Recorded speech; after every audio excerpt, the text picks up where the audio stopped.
of going on to California with the president. How has Spiro Agnew changed in the 4 years he's been in the vice presidency? The office has to do something to the man. Well, of course, it has broadened him a good deal, and I mean, I don't mean this way, but I mean traveling and so forth, you have to learn. And really, it has helped me greatly, too. I've done a lot of traveling and meeting people that I never in this world ever expected to meet. And as far as he is concerned, he's just as great as ever.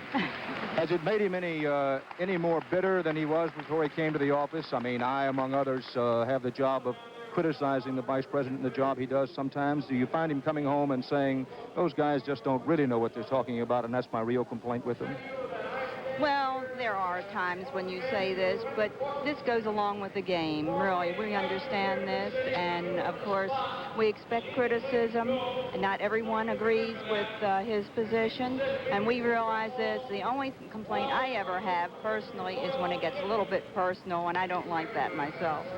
There have been some reports around lately that your husband has instructions to cool it for the campaign, that is, to tone down what he says, and you're the best source I know of to ask whether that's fact or fiction. Well, I have not heard it, and he has not indicated that he has been told to do so. So we shall see what happens. Are you thinking in terms of 1976 and possibly, just possibly being the first lady of this country? I hear it's a rumor, but it's only what I've read in the press so far. Thank you very much, Mrs. Agnew. Walter? Mayor Chuck Hall of Miami Beach is giving his welcoming speech right now, and CBS News coverage of this afternoon's session of the Republican Convention will continue in a moment. This is a book written by the Ford Motor Company called Car Buying Made Easier, because that's what it's designed to do. Now, maybe this seems like a funny time of year to be talking about a book on car buying. After all, this is August. 72s are being cleared out, and the 73s are a good month away. But let me tell you something. This book can help no matter when you buy or what kind of car you buy, because the information in the first 50 pages talks about cars in general, all cars. Covers everything from how to pick the right size car for your needs to engines, options. And you know, those first 50 pages can help whether the car you buy is a 72 or a 73. Now, the second part of the book, quite frankly, it's all about 1972 Ford and Lincoln Mercury cars. It's facts, figures, even prices. Ford figures, if you become a smarter car buyer, they'll get their share of the business. To get your free copy, write Ford Motor Company listens, the American Road, Dearborn, Michigan. They listen better, they'd like to hear from you. I've got a secret in my refrigerator, something that keeps it fresh, sweet, and eliminates odors. It's there way in back. See it? An open box of Arm & Hammer baking soda. It actually absorbs food odors.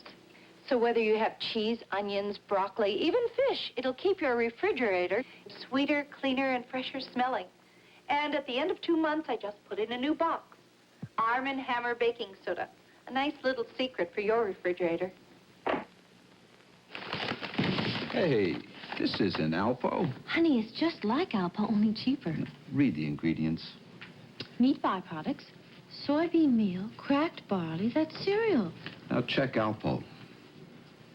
Beef chunks and meat byproducts with all the vitamins and minerals needed for a complete and balanced diet. And not a speck of cereal. Baby, from now on, it's Alpo for you. Doesn't your dog deserve Alpo?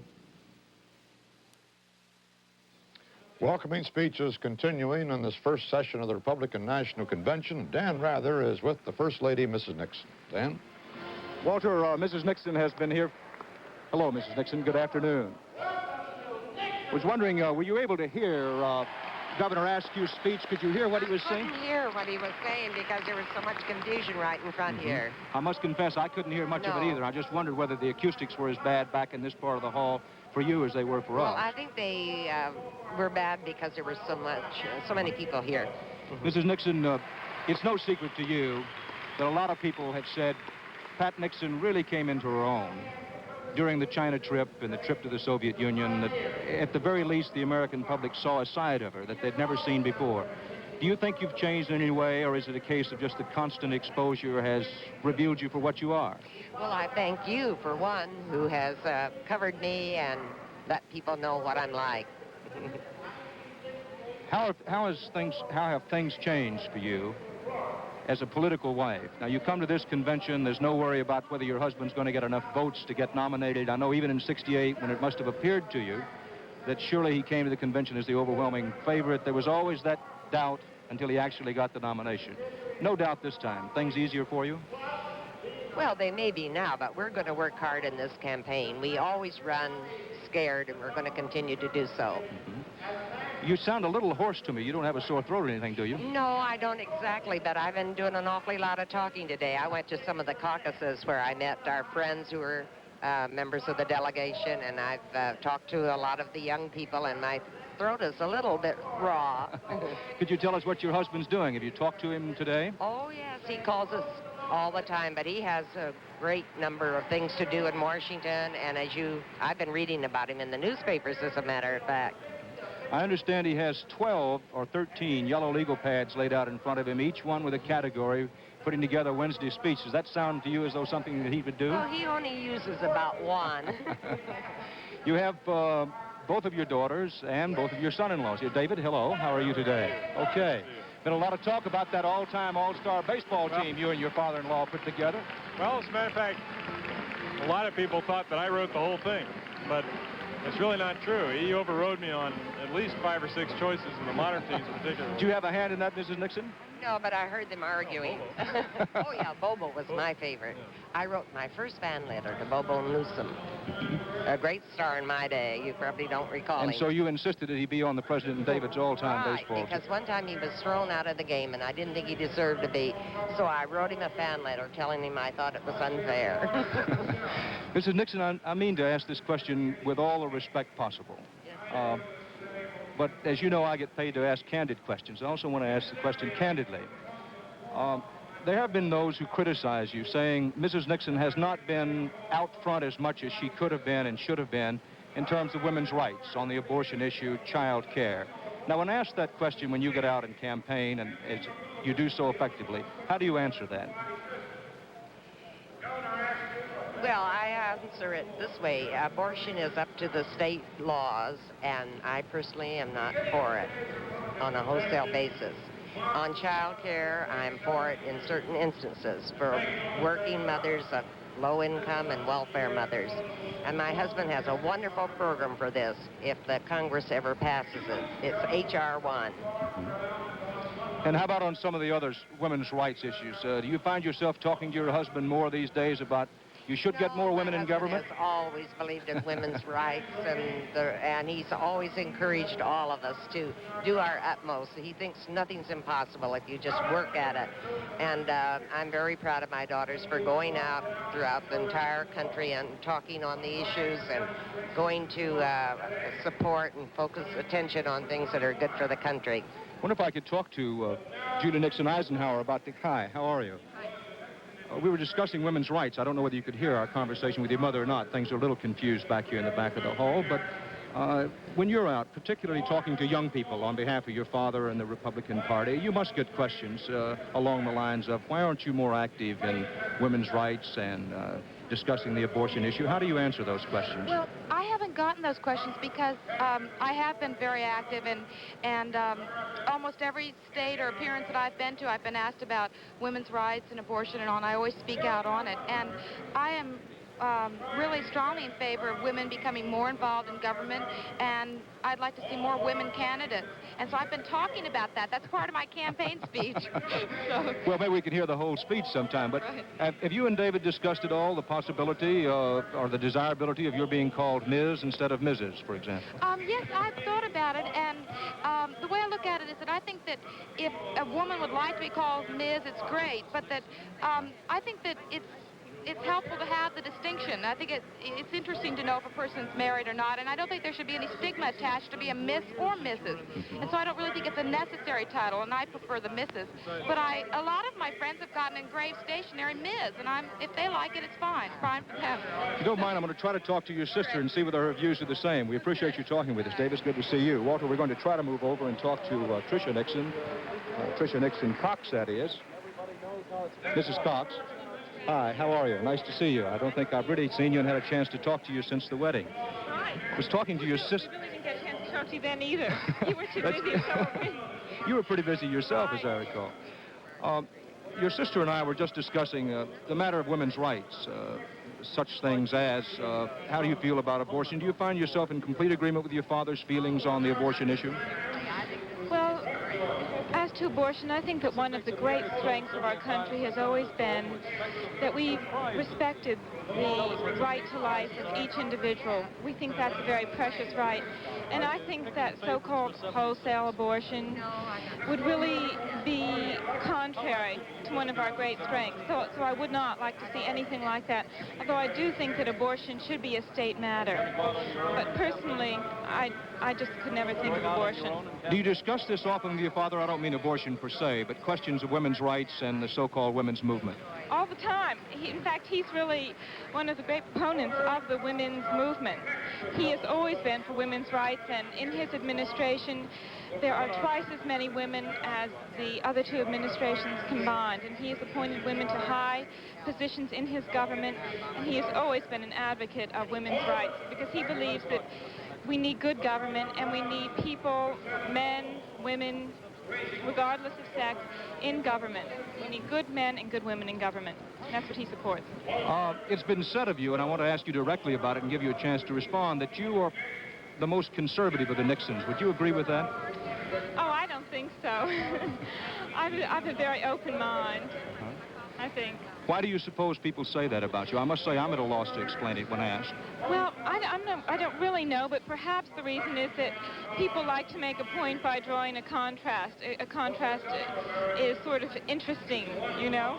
So people stress something like that. How has your father changed since he came to the presidency, not just since he got the office, but since he's obviously hit his stride with the China trip, the trip to the Soviet Union? What changes do you see in him? Well, my father really hasn't changed. He's always been very much the same as he is today. He's always been a person who is, I think, a very outgoing person.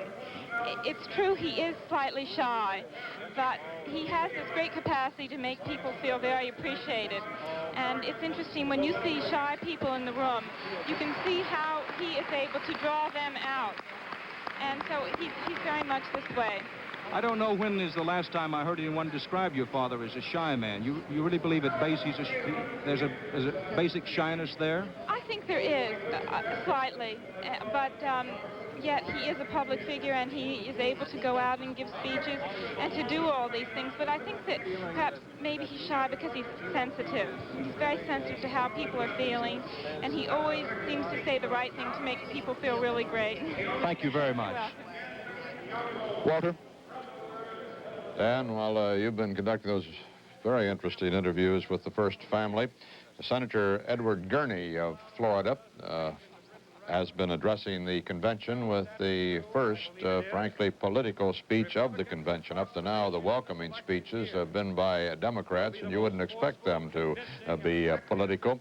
But this welcoming speech by the state's only Republican senator has been a strong one. He has been attacking McGovern's stand on amnesty and busing and his tax position, saying Americans are 100% opposed to that he is trying to cause further discord and a lack of confidence in government in this country. We might hear some of the last words of Ed Gurney here before he introduces again Senator Dole, the chairman, for his address. Senate of the United States and throughout the whole country, this man has brought the record of the president and the message of our party to the people. He has traveled tirelessly. He has spoken out. He has set the example.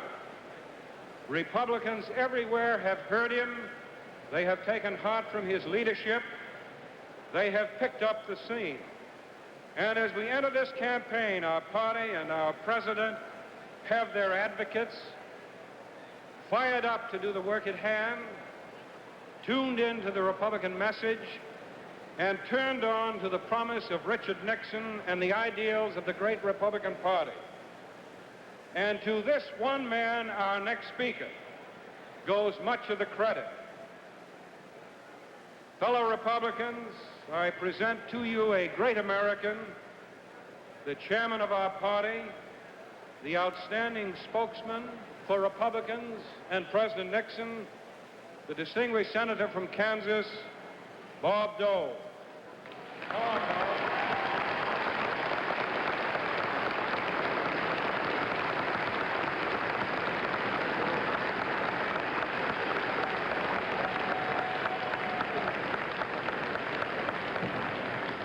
Is the delegation from Kansas here? I'm going to run again in 1974. Thank you.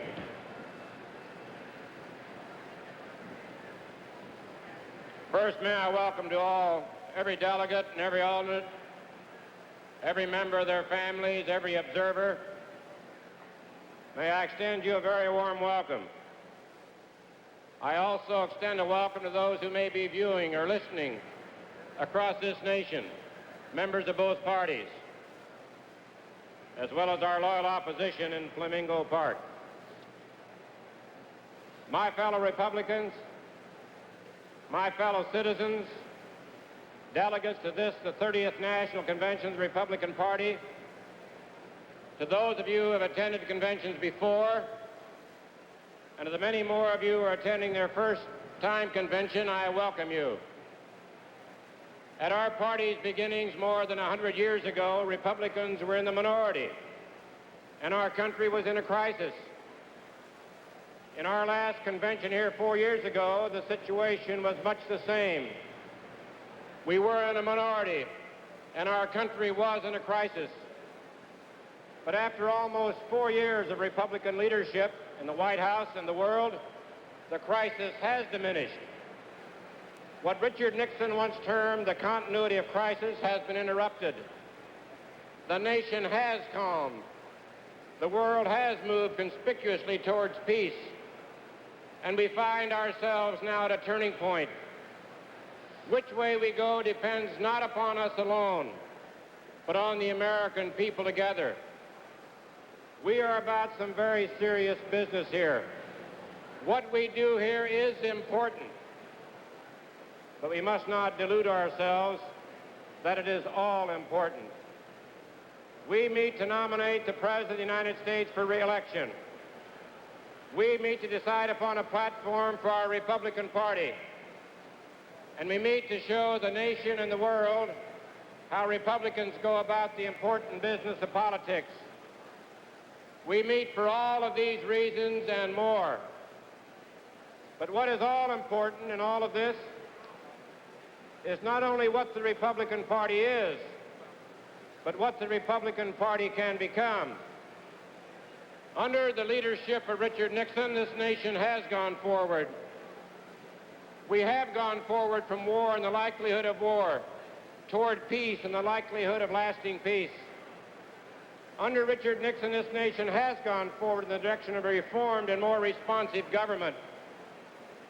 And under Richard Nixon, this nation has gone forward by thinking back and remembering and building with intelligence and imagination on the principles that have made of this country what it is in every sense of the word, the greatest nation in the world. We can and should be proud of that. We can and should be proud of the fact that the Republican Party has treasured and guarded the principles which we adhere to. Principles, for example, that each man is his own man, but at the same time recognize that no man is ever totally on his own. That understand, therefore, that men deserve to live in freedom and dignity, and that those who must work to win it for those who do not. We can and should be proud that the President Richard Nixon has renewed those principles and has given them new dynamism and new meaning and new efficacy in the world of the 1970s. We can and we should be proud, in short, of what the Republican Party has always been and is today. But it doesn't stop here, for we can and should and will be proud of what the Republican Party can become. We are at a turning point in America. The Republican Party is at a turning point. We in the Republican Party and we in the United States of America are all at a turning point. We must decide whether we shall yield to change or master it. We must decide, and soon, whether we in the Republican Party and we in the United States can be at home and be at variance at the same time, with a thrust of almost 200 years of proud history and great achievement. I say America can never be at home and abandon a friend at the same time, though the friend be weary and halfway around the world. America can never be at home and abandon its tradition at the same time, turning from what it knows to be good to what it doesn't know at all. America can never be at home, and Americans can never feel at home and be any less than the best at the same time. We are at a turning point, this Republican Party and these United States of America. The nation must now choose between Richard Nixon's belief in the value of what has gone before us and his belief that we can build on it and improve upon it, even as those who have gone before us have done, and the belief of George McGovern that what is radical is always right, that things as they are or ever have been are always wrong. The nation must choose, as we must ourselves, each of us individually, between what America is and can be and what America should be to some of us. I, for one, believe McGovern leads us in the wrong direction, if he leads us at all. So we meet today for very serious business. We meet to help ourselves and to help the people of America decide. We meet to bear witness to the principles that we've adhered to. And we meet above all to make out of the party what it ought to be, the party of the people. We can do it and we shall do it. We have the leadership in Richard Nixon to make it happen. We have what we need to have to meet our goal. We have principle, we have performance, and we have a record of achievement. And so we have promise, the promise that the American people, all of them, who invite today to join us, will join us and will join us in our cause, the cause of world leadership, the cause of lasting prosperity, rooted in peace. This is what we want. That is what they want. That is what we all want. It is Richard Nixon's goal. It is the goal of all of us, a better America in a more peaceful world. Thank you very much. You might have noticed there, as Senator Dole spoke, something you'd seen in the Democratic Convention as well, what looks like a plate of glass in front of him. That's the teleprompter, which carries a copy of the speech on a one-way mirror, so that the audience can't see it, looks right through it. But when the speaker looks out, he sees a full printed page in front of him. CBS News coverage of this afternoon's session of the Republican Convention will continue in a moment.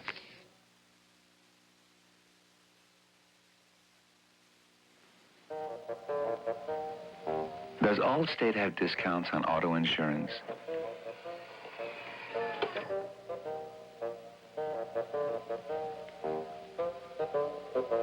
Does Allstate have discounts on auto insurance?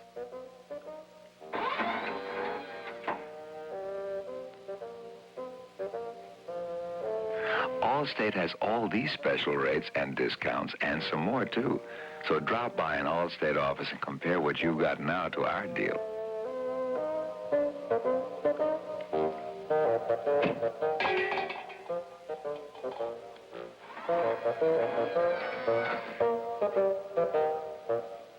Sure, other companies have discounts, but with all our discounts and today's most advanced claim handling, compare, and we think you'll find a difference at Allstate. Come see us. There are all kinds of stocks I could buy, some for long-term capital gains possibilities, others for income. Then there are municipal bonds good for tax savings. Corporate bonds, they have advantages. Or maybe mutual funds. I don't really know what's best. Isn't it time to get professional help with your investments? Isn't it time you talk to Payne Weber?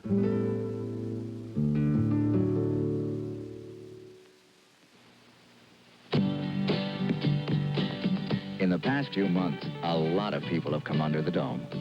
Under the Dome is an antiperspirant spray that can keep them drier than any leading spray. What's the name of this spray? Ultraban 5000. Group after group we had tested with Ultraban 5000 was kept from 8 to 21% drier than with any leading spray. That's right, 8 to 21% drier. Come on, get under the dome.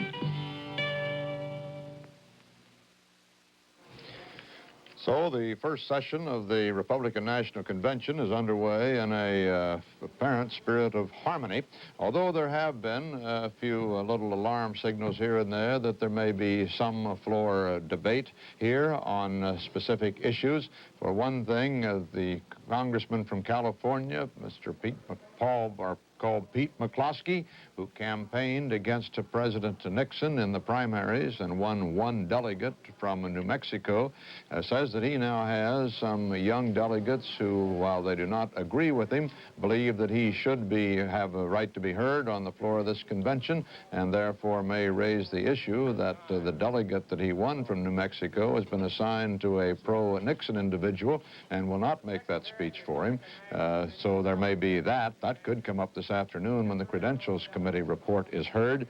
There's also some talk about a couple of planks in the platform that some people are now objecting to. For instance, Senators Mathias and Schweiker, Mathias of Maryland and Schweiker of Pennsylvania, want to go to the floor for a stronger draft plank.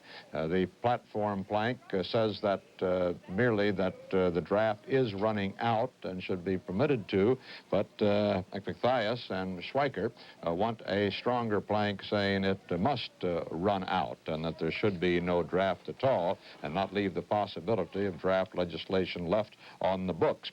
But the principal fight, the one that a lot of caucuses have been meeting around town on, is this matter of the rules and the apportionment of delegates. A major topic during the pre-convention week was that debate. And now let's go to Morton Dean, who's been covering the Rules Committee at the Eden Rock Hotel, for the latest. Morton? Walter, the Rules Committee met for several hours today. The session droned on, apparently a stall for time, while liberals attempted to work out a compromise on the politically sensitive issue of allocating delegates to the 1976 convention.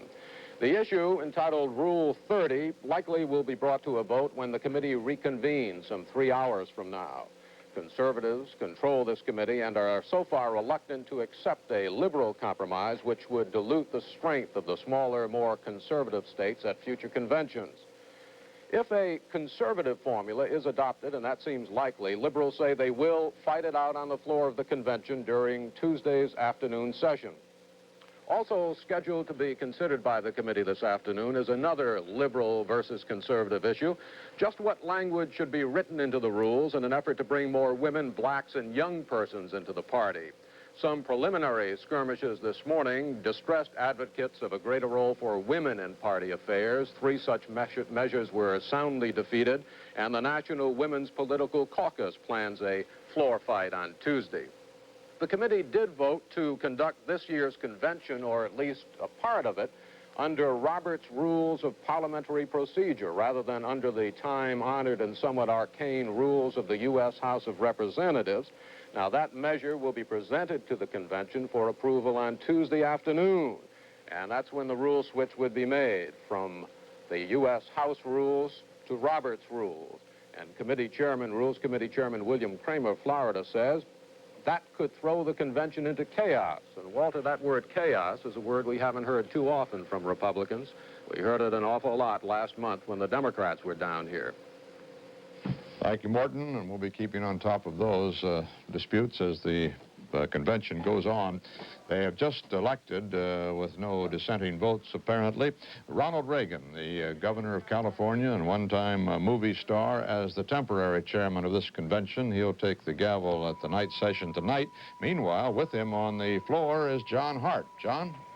Governor Reagan, you've been talking with a lot of people here about this Rule 30. You're with the small states. Yes. Why? Well, I think that the original proposal, or amendment, attempt, would have centered too much strength in a small number of large urban states. And while I believe in majority rule, one-man vote and so forth, I think in our structure, national structure, which is a federation of sovereign states, we have made provision in government, and we should in our political parties, to protect the smaller states. For example, in our national structure, we have congressmen that are chosen by population, but we have 2 senators for each state, regardless of size or population. Now, I think that there was a change called for. It was probably a little out of balance the other way, but I think that something like the Tower Amendment was the proper compromise. Since then, they're attempting to change that compromise to get right back to the place where I think they would upset the balance. Now, why would a governor of a large state like California do that? If you were governor of Massachusetts, say, where the other candidate has a chance of winning and your delegation losing this year, could you take that same stand? Well, for one thing, to show you how ill thought out is the amendment, California, the #1 state in population in the United States, would wind up behind New York in the number of delegates under the new formula that has been proposed in the amendment. Now, that doesn't make much sense either. What about this compromise that Governor Ray of Iowa is talking to you about a minute ago? Well, I think that he was talking something of the same thing that I was saying, that there must be room for a reasonable compromise between the status quo, which no one seems to want, and the first proposal that has been made. I thought that the Rules Committee came forth with a majority opinion, and then since that was adopted by the Rules Committee, they are trying to amend it. Do you think that if a position close to the majority is accepted by this convention... What's that? If a position close to the majority recommendation is accepted by this convention, does this help or hurt Spiro Agnew's opportunities in 1976? Oh, I think the attempt to put this on the basis of whether someone is planning for the 76 convention, I don't put any credence in that.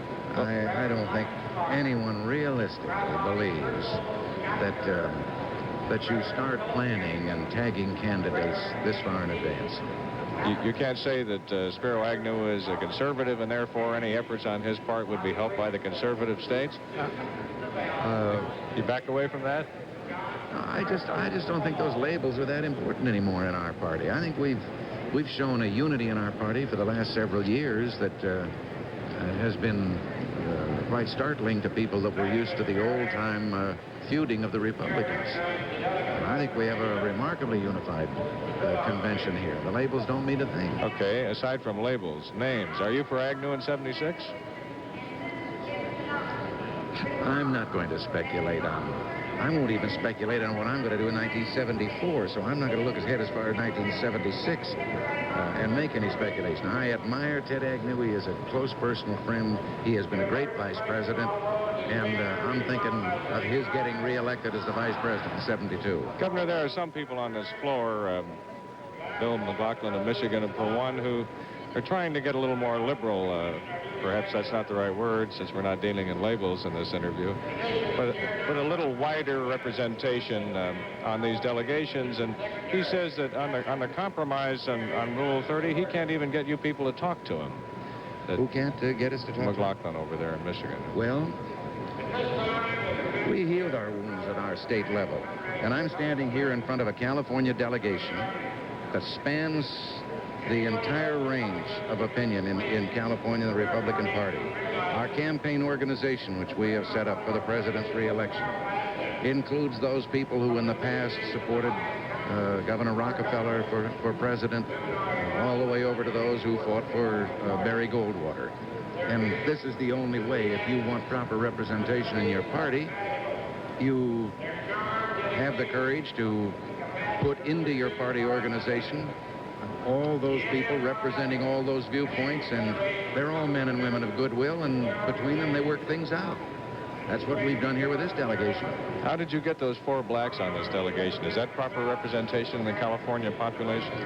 Well, I think you have to recognize that when you start thinking in terms of quotas based on the population in the country, you have to remember here you're dealing with political organizations. Now, you're talking about a party that gets from 5 to 10% of the vote historically from this particular ethnic minority.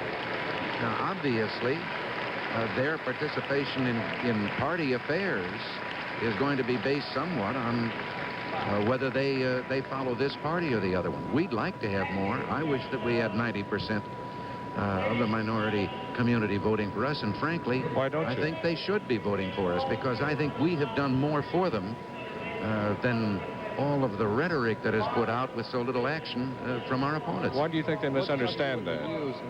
Why do you think, Governor, that... What strategy will you use to get rid of the black votes? What did we use? What strategy will you use? Well, perhaps to tell them that the present administration in Washington has appointed more members of the minority groups to policy-making and executive positions than any president in our previous history.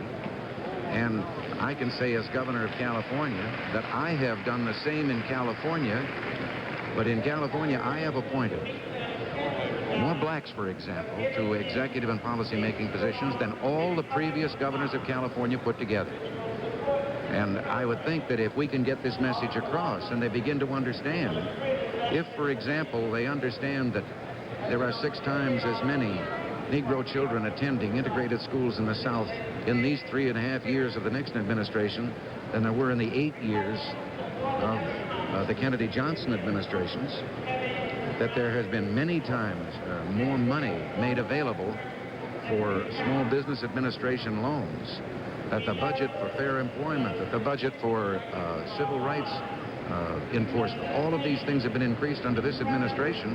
This is a story that apparently is not known, and we have a little difficulty getting the story told. Am I still on the air? You're still on the air. Why do you think that these blacks misunderstand in such large numbers, well, by 90%? I think for one reason that a great many of their own papers and publications have reflected back through the years their traditional adherence to the Democratic Party, and therefore it's rather difficult for them to recognize and publish the turnaround that's taken place. Just recently, a well-known Negro paper in Sacramento, California, published, and I've been governor for 5.5 years, but I must say they finally published a great feature article and gave an accurate count and recognition of what has been done in California. And maybe this is a beginning. Maybe they will begin to understand. But I'll tell you this, they're selling themselves down the river if they continue to be taken for granted by a party that has talked a lot and acted little. Thank you, Governor Reagan. Governor Ronald Reagan, Walter. Pretty hard to believe, John Hart, that Ronald Reagan is 61 years old. He's a pretty well-preserved 61. He's in his second term, of course, as governor of California. He's a one-time liberal Democrat when he headed the Screen Actors Guild many years ago when he was a movie star. But talking about that rules debate, which you started out talking to Ronald Reagan about, John, another reaction to it comes from Congressman Leslie Aarons of Illinois. Roger Mudd is with him. Roger? Went on strike. You'll turn around, Congressman, then everybody can see you. I'm not with an ice cream salesman. I'm with Leslie Aarons of the Illinois delegation. The whole Illinois delegation is in orange jackets, I suppose, for identity. But that's right. Beyond that, Mr. Aarons, I'd like to find out what the Illinois view is about the potential rules controversy involving the seating of the 1976 delegates. Well, at this particular time, Roger, we're waiting to see what develops from the Rules Committee, which will be together again this afternoon. We're in a flexible position at this particular time, and our 2 members of the Rules Committee will use their best judgment as they go to the meeting this afternoon, knowing shall we say, the overall feeling of the members of the delegation which met this morning? Well, this afternoon, Illinois put together a little resolution that apparently opens the way for another compromise between that plan which awards the presidential ticket as opposed to that plan which awards gubernatorial and senatorial victories for the Republicans. Illinois is now in a position to compromise even more. Well, not even more, but I think they're in a position where we can move this way or that way a little bit. We're flexible, and anything that, shall I say, adds up and makes sense, we're going to be in a position to go along. we have, there are no restrictions particularly placed on our 2 members of that committee at this particular time, but we will be back in session again tomorrow morning when we're fully acquainted of what the rule is, and we'll discuss it further. How much on the minds of the Illinois delegates is the question of Charles Percy's possible presidential candidacy as it relates to the seating of the 76 delegates? Well, it might be on the minds of some of them, but not you? But not the majority, shall I say, at this particular time, because we're so intensely interested in what's going to take place in 1972, and that's right now. And looking down the road, why we have some work to do to enlarge the efforts of many factions of the people, get them interested in the Republican Party for 1976. But right now, I'd like to see us have a completely unified effort on the part of all the delegates at this convention, that we go into this convention strong as we can be, or leave the convention strong as we can be, looking forward to the campaign this fall. And once we have an overwhelming victory, which many of us suspect if we work hard enough, why, then we can begin to think about 1976. Okay. How much you want for your jacket, Mr. Ahrens? Well, I'll tell you, if I may change it to a little color, I don't know how this looks on television. All right, okay, Walter. Doesn't look bad. I think you can tell him, Roger, that those jackets look rather colorful. They are colorful. Florida's got jackets about the same color, too. So between the 2 state delegations down there on the floor, they do add considerable color to the convention floor. That contest between liberals and conservatives is not unnatural, of course, for a Republican convention or for a Democratic convention, for that matter, or for any other political party meeting. What is rather unnatural this year is, for the Republicans, is the complete dominance, apparently, of the more conservative delegations here.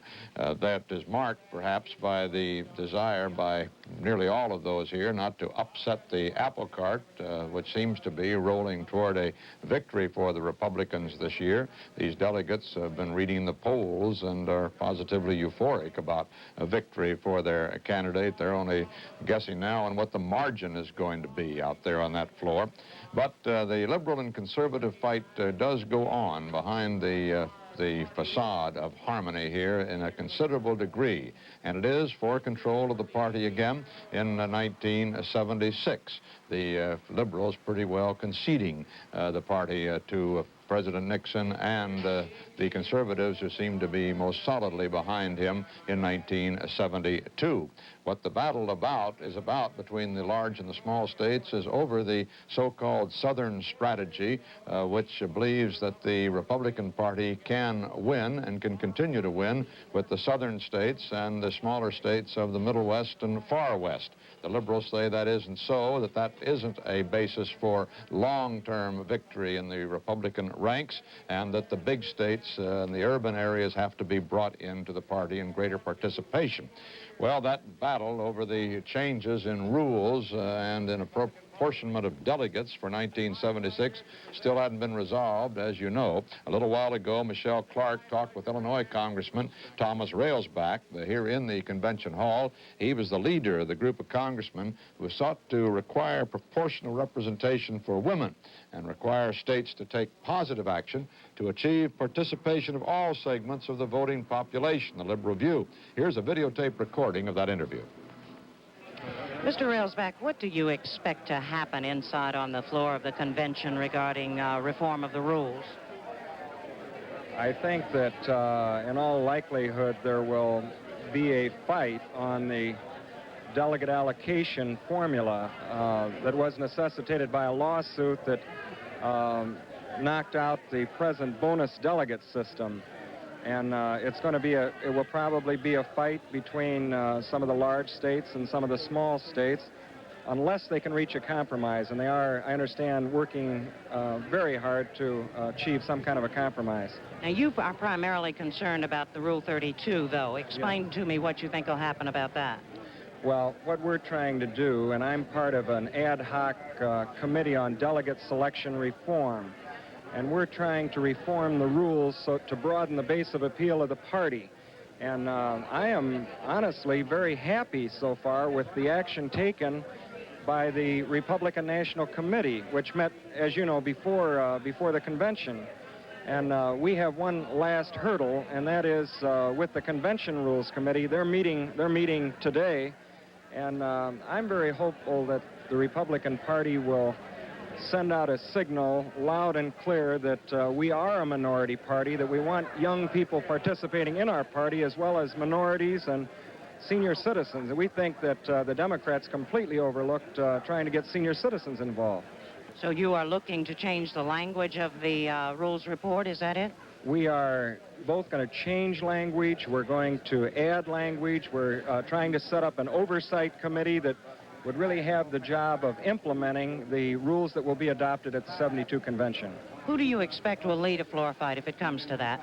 Well, I don't know, and we have really not discussed that yet. We are meeting, though. We are meeting every day, and like I say, we so far we're encouraged. But if the Convention Rules Committee should see fit to delete some of the what we believe are meaningful reforms, then there would be a floor fight, and I can tell you that I would want to be involved, and I'm sure there would be other people as well. Thank you. I think Congressman Railsback said there at one point change the rules for 72 when he meant change the rules for 76. Various welcoming speeches and broad policy speeches being made by segments of the party. We heard from the women's side just a moment ago, and now from youth. We're hearing from Don Sundquist, now of Minnesota, formerly of Tennessee, one of the youth leaders of the party, in another one of those welcoming speeches. CBS News coverage of this afternoon's session of the Republican Convention will continue in a moment.